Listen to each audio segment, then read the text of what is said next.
ফেরাউনের স্ত্রী জান্নাত, একজন নবীর বাপ জাহান্নামে যাবে, নাম কি?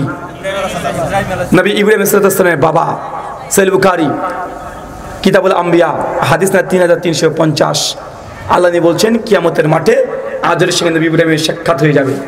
সেই নবী ইব্রাহিম তার বাবার জন্য আল্লাহর কাছে শাফাত করার জন্য তিনি প্রার্থনা করবেন, আল্লাহ অনুমতি দেবে না। ফেরেশতারা তাকে টেনে হিঁচড়ে উল্টো করে একদম জাহান্নামের তলদেশে ফেলে দিবে, শুয়োরের মতো তার সূরাত হয়ে যাবে।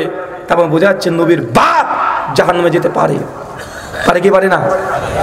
দেখেন বেটা নবী, বাপ কোথায়? জাহান্নাম। ঘটনা বড় উল্টে যাবে। দেখেন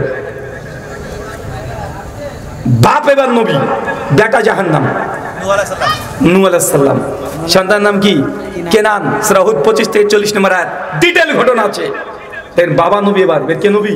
বাবা নবী, বেটা কোথায়? জাহান্নাম।